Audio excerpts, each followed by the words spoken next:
Hello friends, I hope you all are doing great. तो आज हम करने वाले हैं यूजीसी नेट इकोनॉमिक्स में जून 2025 में अभी फिलहाल में जो एग्जाम हुआ था उसमें एक क्वेश्चन आया था, तो इसको आज हम सॉल्व करेंगे। If the total cost function is given as, cost function हमें दिया है 100 plus 0.015 x square and total revenue function आपको गिवन था 3x। यहाँ पे आपको कैलकुलेट करना था मैक्सिमम प्रॉफिट कितना होगा इस फर्म का। तो ऐसे क्वेश्चंस को कैसे करते हैं, लेट्स गेट स्टार्टेड। तो ये हमें टोटल कॉस्ट और टोटल रेवेन्यू फंक्शन गिवन है। तो सबसे पहले हमें प्रॉफिट निकालना है। तो प्रॉफिट क्या होता है? प्रॉफिट होता है total revenue minus total cost, यही होता है। तो टोटल रेवेन्यू हमें गिवन है 3x, तो वो लिख दिया। टोटल कॉस्ट कितना है? 100 प्लस 0.015 एक्स स्क्वायर, ये गिवन है। इसको सिंप्लीफाई कर लेते हैं, 3x minus 100 minus 0.015 x square, ये हमारा आ गया प्रॉफिट। अब इन्होंने कहा है मैक्सिमम प्रॉफिट निकालना है। तो सबसे पहले हम इसका करेंगे first derivative with respect to quantity, जो कि x गिवन है। टोटल रेवेन्यू क्या होता है? P into Q. क्यू की जगह यहाँ पे x दे रखा है, और यहाँ पे ऐसे ही सिमिलरली कॉस्ट फंक्शन में भी क्यू की जगह x दे रखा है। तो x एक ऐसी चीज है जिसके चेंज होने से हमारी कॉस्ट और रेवेन्यू चेंज हो रही है, यानी कि ये रिप्रेजेंट कर रहा है हमारी क्वांटिटी। तो इसको जब हम डेरिवेटिव करेंगे, 3x का derivative with respect to x is 3 minus, ये कांस्टेंट टर्म है, 0 हो गया, माइनस अब 0.015 तो बाहर आ जाएगा, x स्क्वायर का डेरिवेटिव होता है 2x। ठीक है, इसको आगे सॉल्व करेंगे, 3 माइनस 0.015 को इंटू 2 करो, कितना आएगा?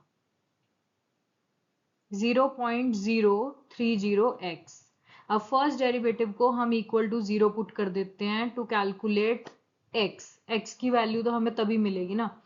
तो अब जब हमने इसको x 0 के इक्वल कर दिया, तो हमारा आ गया 3 इज इक्वल टू, इस वाले को लेफ्ट हैंड साइड से मैं राइट हैंड साइड पे ले जाती हूँ, तो ये हो गया 0.030 x।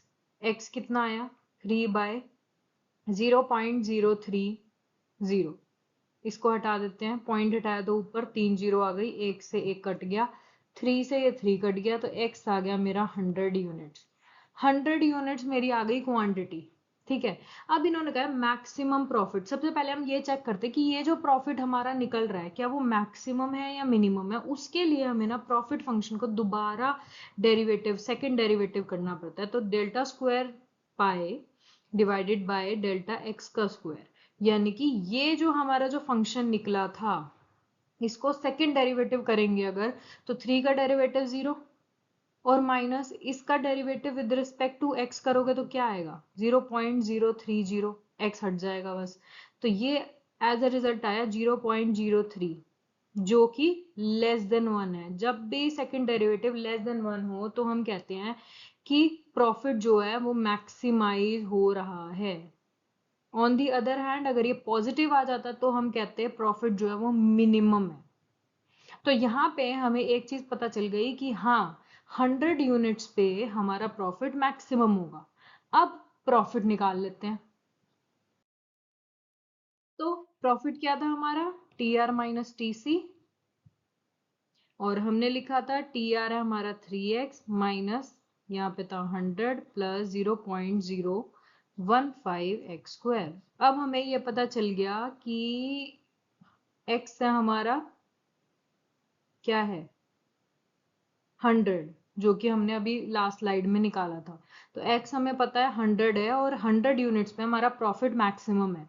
तो इसको 100 पुट कर दो इस इक्वेशन में, ये आ गया आपका 015 और 100 का स्क्वायर, तो ये आ गया 300 माइनस 100 माइनस 0.015 इंटू 4 जीरो।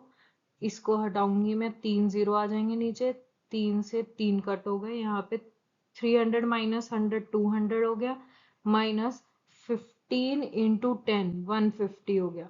तो यानी कि 50 इज द मैक्सिमम प्रॉफिट जो ये फर्म अर्न कर सकती है। जब टोटल रेवेन्यू आपके पास इतना है, टोटल कॉस्ट फंक्शन इतना है, तो आपको मैक्सिमम प्रॉफिट निकालना है।